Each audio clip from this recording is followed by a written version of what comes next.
தற்போது கூவத்தூர் பகுதியில் காவல்துறையினரின் விசாரணை நடைபெற்று வருகிறது. மேலும் அதிரடிப்படையினர் அங்கு குவிக்கப்பட்டிருந்த காட்சிகளை இடைவேளைக்கு முன்பாக பார்த்தோம். கள தகவல்களை அங்கிருக்கும் நமது செய்தியாளர் ரகுவரனிடம் கேட்டறியலாம். ரகுவரன், சற்று நேரத்துக்கு முன்பா கடத்தியதாக மதுரை தெற்கு எம்எல்ஏ சரவணன் கொடுத்த புகாரின் பேரில் அங்கு விசாரணை நடைபெற்று வந்த தகவல்களை குறிப்பிட்டீங்க.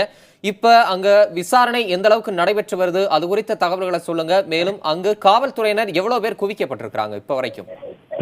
அதாவது இப்போ வரைக்கும் பாத்தீங்கன்னா கிட்டத்தட்ட 500க்கும் மேற்பட்ட காவல்துறையினர் குவிக்கப்பட்டு இருக்கிறாங்க. தற்போது பாத்தீங்கன்னா ஒவ்வொரு சட்டமன்ற உறுப்பினர்களிடையும் அப்புறம் ஒவ்வொரு அங்கே தங்கி இருக்கக்கூடிய ஒவ்வொரு இடமும் விசாரணை நடத்தப்படுவதாக சொல்லப்படுகிறது. இதில் தேவையில்லாமல் தங்கி இருக்கக்கூடிய நபர்கள் 50க்கும் மேற்பட்டோர் வெளியே அனுப்பப்பட்டிருக்கிறாங்க. இந்த நிலையில சொல்லப்பட்ட குற்றச்சாட்டுகள் குறித்தும் இங்க காவல்துறையினர் விசாரித்துக் கொண்டிருப்பதாகவும் உள்ளே இருந்து வெளியே வந்தவர்கள் நம்ம இடத்துல தெரிவிச்சாங்க. இந்த விசாரணையானது இன்னும் அரை மணி நேரம் 1 மணி நேரம் நடைபெறும் என்றும் அவர்கள் எந்த மாதிரியான பாதுகாப்பு நடவடிக்கைகள் உள்ள இருக்கு என்பது தொடர்பாக தான் விசாரணை நடத்துறாங்க. மேலும் ஒரு பாதுகாப்புக்காக தான் அதிக அளவில் காவல்துறையானது குவிக்கப்பட்டிருக்கிறது என்றும் சொல்லப்பட்டிருக்கிறது. இந்த நிலையில தொடர்ந்து இப்போ காவல்துறையினுடைய விசாரணை 2 மணி நேரமாக நடைபெற்றுக் கொண்டிருக்கிறது.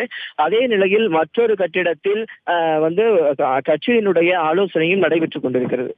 ரகுவரன், சட்டமன்ற உறுப்பினர்களிடம் விசாரணை எப்படி நடத்தப்பட்டு வருகிறது? அதாவது தனித்தனியே விசாரித்து வருகிறார்களா? எங்கு வைத்து விசாரணை நடைபெறுகிறது? அதாவது நம்ம தொலைக்காட்சியிலே பார்த்தோம். அந்த விடுதியில் உள்ள வராண்டாவில் இருக்கக்கூடிய பகுதியிலே அந்த விசாரணையானது நடைபெற்றது. அது மட்டும் இல்லாம சட்டமன்ற உறுப்பினர்கள் தங்க வைக்கப்பட்டிருக்கக்கூடிய அறைகளுக்கும் சென்று இங்க இருக்கு பாத்தீங்கன்னா கிட்டத்தட்ட 52க்கு மேற்பட்ட அறைகள் இருக்கு. அந்த அறைகள்ல அவர்களுக்கு என்ன மாதிரியான பாதுகாப்புகள் கொடுக்கப்பட்டிருக்கு, அவர்களுக்கு என்னென்ன வசதிகள் செய்யப்பட்டிருக்கு என்பது தொடர்பாகவும் பார்க்கப்படுவதாகவும் சொல்லப்படுது. இந்த நிலையில தொடர்ந்து இந்த விசாரணை நடைபெற்றுக் கொண்டே இருக்கிறது. அதனால் அந்த வளாகத்தினுள் காவல்துறை அதிக அளவில் குவிக்கப்பட்டிருப்பதையும் நம்மால் பார்க்க முடிகிறது. அங்கு உள்ளே இருந்து வெளியே வந்தவர்கள் என்ன சொன்னாங்க அப்படின்னா, அதிக அளவில் தேவையில்லாமல் உள்ளே இருப்பவர்களை தான் வெளியேற்றி வராங்க. சட்டமன்ற உறுப்பினர்களிடமும் அவர்கள் பேசி வராங்க. மற்றும் அவைத்தலைவர் செங்கோட்டையன் அவர்களிடமும் பேச்சுவார்த்தையில் ஈடுபட்டாங்க. தொடர்ந்து சட்டமன்ற உறுப்பினர்களிடம் அவர்கள் பேசிக் கொண்டிருப்பார்களாக தான் சொல்லப்படுகிறது. தேவையில்லாமல் இருப்பவர்களை தான் வெளியேற்றி இருக்காங்க அப்படின்றும் சொல்லதை நம்மால பார்க்க முடிந்தது. பாதுகாப்பிற்காக மட்டும்தான் காவல்துறை அதிக அளவில் குவிக்கப்பட்டிருப்பதாக சொல்லப்பட்டாலும் இங்கிருந்து இந்த விடுதியிலிருந்து சட்டமன்ற உறுப்பினர்களை காலி செய்ய வேண்டும் என்ற ஒரு சொல்லப்படுவதாகவும் சொல்லப்படுகிறது. அதை பற்றியும் விவாதித்துக் கொண்டிருப்பதாகவும் சொல்லியிருக்கிறார்கள். இப்ப அங்க சூழல் எப்படி இருக்கு? டிடிவி தினகரன் அங்க ஆலோசனையில ஈடுபட்டு வந்த செய்திகளை குறிப்பிட்டீங்க. அந்த ஆலோசனை குறித்த தகவல்கள் ஏதாவது வெளிவந்திருக்கா? அதாவது அந்த ஆலோசனையானது தொடர்ந்து நடைபெற்றுக் கொண்டுதான் இருக்கிறது. அந்த ஆலோசனை செங்கோட்டையன் அவர்களும் அந்த ஆலோசனையில் ஈடுபட்டுக் கொண்டிருப்பதை நம்மால் பார்க்க முடிந்தது. அது மட்டும் இல்லாமல் மூத்த அமைச்சர்களும் அங்கே இருப்பதை நம்மால் பார்க்க முடிந்தது. அதுவும் இல்லாமல் காவல்துறை ஐஜியிடமும் சில மூத்த அமைச்சர்கள் பேச்சுவார்த்தையில் ஈடுபட்டதாக சொல்லப்படுகிறது. குறிப்பாக OS மணியன் மற்றும் விஜயபாஸ்கர் போன்ற அமைச்சர்கள் அவர்களிடம் பேச்சுவார்த்தையில் ஈடுபட்டதாக சொல்லப்படுகிறது. அந்த நிலையில தான் தற்போது தொடர்ந்து இங்கே தேவையில்லாமல் தங்கியிருக்கக்கூடிய நபர்கள் மட்டும் வெளியேற்றப்பட்டுக் கொண்டிருப்பதாக தான் சொல்லப்படுகிறது. அதனை கொண்டு தொடர்ந்து இதுவரை பாத்தீங்கன்னா ஒரு 70க்கும் மேற்பட்டோர் வெளியேற்றப்பட்டிருக்கிறாங்க. அவங்க கைகளில் துணி போன்ற துணி படுக்கைகள் போன்றவற்றையெல்லாம் எடுத்து செல்வதை நம்மால் பார்க்க முடிகிறது. இந்த நிலையில அதிமுகவினுடைய துணை பொதுச் செயலாளராக பதவியேற்றிருக்கக்கூடிய டிடிவி தினகரன் இங்கே வந்திருந்து கிட்டத்தட்ட 1 மணி நேரமாக அவரும் ஆலோசனையில் ஈடுபட்டிருக்கிறார். அவர் தங்கி இருக்கக்கூடிய அறைக்கு சில சட்டமன்ற உறுப்பினர்களும் சில அமைச்சர்களும் உள்ளே சென்றதையும் நம்மால பார்க்க முடிந்தது. தற்போது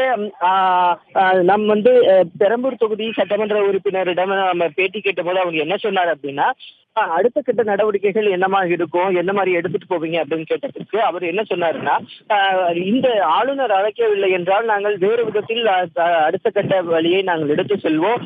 ஏன்னா எங்க கிட்ட மெஜாரிட்டி இருக்கு, உரிமையுள்ள நாங்கள் எங்களுக்கு இன்னும் பதவி ஏற்று வைக்காமல் விலைபேரத்திற்கு இது வழிவகுத்துக் கொண்டிருக்கிறது அப்படின்னு அவர் சொன்னாரு. அதனால அடுத்த கட்ட அதிமுகவினுடைய நகர்வுகள் எப்படி இருக்கும் என்பது தொடர்பாக இந்த புதிதாக பொறுப்பேற்றிருக்கக்கூடிய துணை பொதுச் செயலாளர் அவர்களுடன் ஆலோசனை நடைபெற்றுக் கொண்டிருப்பதாக தான் பார்க்க பார்க்கப்படுகிறது. ஏன் அப்படின்னு சொன்னா இவ்வளவு காலம், ஏன்னா ஒரு 24 மணி நேரம் ஆகிவிட்டது. அதற்கு முன்பாக அதிமுகவினுடைய பொதுச் செயலாளர் சசிகலா அவங்க உரிமை கோரினாங்க. அவங்களையும் அழைக்கவில்லை. ஏன்னா அவங்க மீது இந்த வழக்கின் காரணமாக தற்போது எந்த வழக்கிலும் இல்லாத பொதுப்பணித்துறை அமைச்சராக இருக்கக்கூடியவரும் அவரை உரிமை கோரியிருக்கிறார். அவரையும் அழைக்காத நிலை ஏற்றுக்கொள்ளக்கூடியதாக இல்லை என்று இவர்கள் சொல்லியிருக்கிறாங்க. இதனால அடுத்த கட்ட நடவடிக்கை எப்படி எடுத்து செல்வது, ஆளுநர் அழைக்காவிட்டால் என்ன செய்வது, ஆளுநரினுடைய முடிவு எப்படி இருக்கோ அடுத்த கட்ட நகர்வுகளை எப்படி எடுத்து செல்வது, சட்டமன்ற உறுப்பினர்களை இங்கே வைத்திருப்பதா இல்லை என்ன செய்வது என்பது தொடர்பான ஆலோசனைகளும் அங்கே சென்று கொண்டிருப்பதாக தான் பார்க்க முடிகிறது. ரகுவரன், சற்று நேரத்திற்கு முன்பு தொலைபேசி இணைப்பில் நம்மோடு பேட்டி அளித்த ஆண்டிப்பட்டி தொகுதியின் சட்டமன்ற உறுப்பினர் திரு தங்கத்தமிழ்ச்செல்வன் கூறும்போது, நேற்று காவல்துறை வந்திருந்ததற்கும் இன்று காவல்துறையினர் குவிந்திருக்கும் பொழுதும் அணுகுமுறையிலும் தோரணையிலும் மாற்றம் இருப்பதாக ஒரு குற்றச்சாட்டை அவர் முன்வைத்தார். இது குறித்து காவல்துறை தரப்பில் உங்களால் விளக்கம் கேட்டு பெற முடிந்ததா? காவல்துறை தரப்பில் சொல்லப்படுவது என்ன? காவல்துறையினர் நேற்று குவிக்கப்பட்டதற்கும் இன்று குவிக்கப்பட்டதற்கும் கண்டிப்பாக வித்தியாசத்தை நாம் பார்க்க வேண்டும். நேற்று அதிமுகவினுடைய பொதுச் செயலாளர் சசிகலா இருந்தாங்க. அவங்களுக்கு தண்டனை வழங்கப்பட்டது. ஒரு பதற்றமான சூழ்நிலை நிலவியது. அதன் காரணமாக அதிக அளவில் காவல்துறையினர் குவிக்கப்பட்டிருந்தனர். அது நேற்று. இன்றைய சூழ்நிலையை பொறுத்த வரைக்கும் பாத்தீங்கன்னா, நேற்றே எடப்பாடி பழனிசாமி அதிமுகவினுடைய சட்டமன்ற குழு தலைவராக தேர்ந்தெடுக்கப்பட்டு ஆளுநரையும் போய் சந்திச்சுட்டு வந்துட்ட இந்த நிலையில இன்று தற்போது அவர் ஆட்சி அமைக்க உரிமை கோரிட்டாரு. இந்த நிலையில இவ்வளவு காவல்துறை இங்கே ஏன் குவிக்கப்படுகின்றது என்ற ஒரு கேள்வி அனைவரிடமும் இருக்கதான் செய்யுது. ஆனா கொடுக்கப்பட்ட புகாரின் அடிப்படையில தான் காவல்துறை வந்திருக்காங்க. தேவையில்லாம பர்சன்ஸ் நிறைய பேர் உள்ள இருக்காங்க, அவங்களை வெளியேற்றுவதற்காகத்தான் நாங்க வந்திருக்கோம் அப்படின்னு சொல்லப்பட்டாலும் காவல்துறையினர் உள்ளே சென்ற போது சட்டமன்ற உறுப்பினர்களுக்கும் காவலர்களுக்கும் இடையே சில வாக்குவாதம் ஏற்பட்டதையும் நம்மால் பார்க்க முடிந்தது. இந்த நிலையில காவல்துறையினர் இந்த விடுதியை காலி செய்ய வேண்டும், இல்லை என்றால் தேவையில்லாத நபர்களை வெளியேற்ற வேண்டும் போன்ற இரண்டு கோரிக்கையை தான் அவர்கள் வைத்திருப்பதாக தெரிவிக்கப்பட்டிருக்கிறது. ஏன்னா தேவையில்லாத நபர்கள் ஏராளமானோர் வெளியேற்றிக் கொண்டே இருக்கிறார்கள். ஒரு விதத்துல காவல்துறையினர் தொடர்ந்து சட்டமன்ற உறுப்பினர்கள் இன்று 8வது நாளாக இங்க இருக்கிறாங்க. தொடர்ந்து சட்டமன்ற உறுப்பினர்கள் அங்கே இருப்பதனால் சட்டம் ஒழுங்கு பிரச்சனை ஏற்பட்டிருக்கும் வாய்ப்பு இருப்பதாக பார்க்கப்படுகிறது. ஏன் அப்படின்னா, இந்த கூவத்தூர் மற்றும் கல்பாக்கம் பகுதிக்கு இடைப்பட்ட பகுதி 8 கிலோமீட்டர் பகுதியில நேற்று மதியத்திலிருந்து 144 தடை சட்டம் போடப்பட்டிருக்கிறது. அதனால மக்களும் ஒரு அச்ச உணர்வோடு இருப்பதாகவும், அதனால இங்கிருந்து வேற இடத்துக்கு மாற்றுவதற்காகவும் பேச்சுவார்த்தை நடைபெறுவதற்கு வாய்ப்பு இருக்காதான் பார்க்கப்படுகிறது. ஒரு பகுதியில் இந்த சட்டம் ஒழுங்கை காப்பாற்றுவதற்கு இந்த பேச்சுவார்த்தைகள் நடைபெறுகிறது என்றாலும் ஆட்சி அமைப்பதற்கு எங்களுக்கு உரிமை கோரியும் இன்னும் அழைக்கவில்லையே என்று நாங்கள் ஜனநாயக ரீதியில் தான் இங்கே இருக்கிறோம் என்றும் சட்டமன்ற உறுப்பினர்கள் சொல்வதும் போன்ற இந்த விவாதங்கள் தான் உள்ளே சென்று கொண்டிருப்பதை நம்மால் பார்க்க முடிகிறது.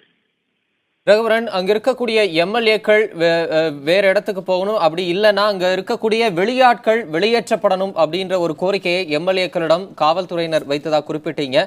ஒருவேளை எம்எல்ஏக்கள் இப்ப வெளியேற்றப்பட்டதற்கு அடுத்த கட்ட நடவடிக்கையாக தான் அங்க அதிரடிப்படையினர் குவிக்கப்பட்டிருக்காங்க அப்படின்னு பார்க்கலாமா? இந்த விசாரணை ஒரு பக்கம் நடந்துகிட்டு இருக்கும் போது அதிரடிப்படையினர் இதன் காரணமாக தான் அங்க குவிக்கப்பட்டிருக்காங்க அப்படின்னு நம்ம பார்க்கலாமா? அதாவது அந்த காவல் கண்காணிப்பாளர் மற்றும் ஐஜி அவர்களினுடைய விசாரணை துவங்கி அரை மணி நேரத்திற்கு பிறகுதான் இந்த அதிவிரைவு படை மற்றும் இந்த கமாண்டோ படை வீரர்கள்லாம் வந்தாங்க. நாம நேரலையில பார்த்தோம், அந்த சட்டமன்ற உறுப்பினர்களுக்கும் காவல்துறையினருக்கும் இடையே சில வாக்குவாதம் ஏற்பட்டதை நம்மால் பார்க்க முடிந்தது. அதன் பிறகுதான் வாக்குவாதம் ஏற்பட்டது. அதன் பிறகுதான் ஏராளமான காவல்துறையினர் குவிக்கப்பட்டாங்க. இதனை தொடர்ந்துதான் தற்போது பாத்தீங்கன்னா ஏராளமானோர் தொடர்ந்து உள்ளே இருந்து வெளியேற்றப்பட்டு கொண்டே இருப்பதையும் நம்மால் பார்க்க முடிகிறது. இந்த சூழ்நிலையில் அடுத்த கட்ட நடவடிக்கை என்ன என்பது தெரியவில்லை. தொடர்ந்து காவல்துறையும் கட்சியாளர்களும் உள்ளே பேச்சுவார்த்தையில் ஈடுபட்டிருக்கிறார்கள். நாம் வெளியில இருப்பதால நேற்றும் இன்றும் தான் ஊடகவியலாளர்கள் இங்கே அனுமதிக்கப்பட்டிருக்காங்க. இதற்கு முன்பாக 2.5 கிலோமீட்டர் தூரத்திற்கு வெளியிலே தான் நாம் தற்போது நின்றுட்டு இருந்தோம். இப்போது இந்த இடத்துக்கு அனுமதிக்கப்பட்டிருப்பதனால நமக்கும் காவல்துறைக்கு எந்த தொடர்புமே அவங்க வச்சுக்கல. எந்த தொடர்பாகவும் அவர்கள் வெளியில இதுவரைக்கும் வராதனால முழுமையான தகவலும் நமக்கு தெரியல. தம்பி தமிழர்.